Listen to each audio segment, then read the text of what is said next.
এবারই তো অনেক বলে ভোট পাইছে, আর 16 ভোটে হেরে গেছে।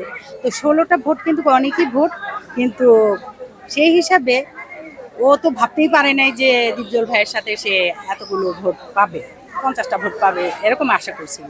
তো সেই জায়গায় পাইছে, কিন্তু আগামীতে ভালোভাবে আমাদের শিল্পীদের সাথে এখানে এসে অনেকের অভিযোগ আছে যে উনি হচ্ছে ভোট টাকা দিয়ে কিনছে, এটা কি আসলে সত্য কি? এত ভোট ভোট তো পাওয়ার টাকা কথা না। দিয়ে কিনছে, টাকা যাদেরকে দিয়েছে তারাও বলেছে, আচ্ছা, বুঝছেন। আমি কোনো টাকা টুকা পাইনি, আমি কেন বলবো? কিন্তু টাকা দিয়ে তাহলে মনে করেন কিছু সেরকম শিল্পীরা আছে, তারা টাকা খেয়ে ভোটটা দিছে। তাহলে কি ইলেকশন জন্য কথা ঠিক ছিল যে আপনারা টাকা খেয়ে ভোট দেন? আমরা টাকা আপনার খেয়ে, কথা বলছেন, আপনারা। আমার কথা বলেন না, আমরা, হ্যাঁ। তো এখন টাকা খেয়ে ভোট দিয়ে পেটের জ্বালায় হয়তো যে বেশি দিছে, কিন্তু দীপজল ভাই কি কম করছে?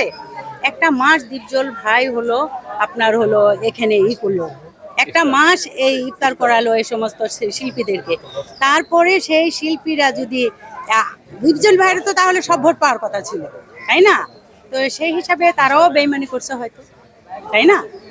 বেইমানি না করলে তো। আমার কথা হচ্ছে যে দীপজল ভাই ভোটে, আপনাদের ভোটে বিজয়ী, হ্যাঁ। এক মাস তিনি কিন্তু আসলে ভোটের দিন মালা পরিয়ে বরণ করে নিয়ে বরং গেল। করেও আবার এক মাস অকেও পরে বরণ আবার করে রেড নিল। করতেছে। এই বিষয়টা আসলে না, কেমন- এটা কেমন তো দেখছেন? আমাদেরকেই মানে পাবলিকরা বলতেছে যে এটা কি আপনাদের ফিল্মে এরকম কেন? তখন আমরা নিজেরাই লজ্জা পাচ্ছি। বিষয়টা কি হাস্যকর হয়ে এটা গেছে? এটা অবশ্যই হাস্যকর না, এটা সবাই তো হাস্যকর, একটা বাজে না যে এটা 1 মাস পরে, সেই সময় যদি ও এটাকে করতো, বলতো যে আমি মানতেছি না। হ্যাঁ তাহলে হতো। একবার জোর করে করা হয়েছে, এখনো যদি আবার এটা করে, এটা যেহেতু নির্বাচন যাওয়ার অনেকটা দিন পর, এটা ঠিক না। আমরা এইভাবে এই হিসেবে সাপোর্ট করব।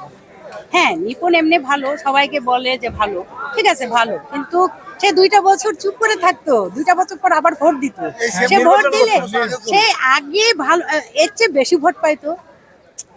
হ্যাঁ, কিন্তু এই যে হাসার একটা ব্যাপার করলো, এই যে মানুষ আমাদেরকে বলে, এটা খুব খারাপ। এটা আসলে নিপুণ, জানি না, নিপুণকে দেখে মনে হয় না যে ও এরকম, ও কেন করছে সেটা নিজেও বুঝি না। ওর সাথে কথা বলে দেখছি যে ও আসলে এটা করতে করে না, কেন করছে এটা নিজেও তো বুঝতে পারছি না। আমাদের সাথে অনেকদিন এরকম দেখা নাই, তাহলে হয়তো বুঝতাম যে। নিপুণের উদ্দেশ্যে কি বলবো? নিপুণকে বলবো যে নিপুণ, তুমি যখন পরাজয় হয়েছো এবার, তুমি সেভাবে সৌন্দর্যভাবে এগুলা থেকে তুমি সরে যাও, তুমি এ ধরনেরই করো না, সবাই মানে। সংবাদ, ফিচার ও অনুষ্ঠানের জন্য ভিজিট করুন সংবাদ প্রকাশের ওয়েবসাইট এবং যুক্ত থাকুন ফেসবুক পেজ ও ইউটিউব চ্যানেলের সঙ্গে।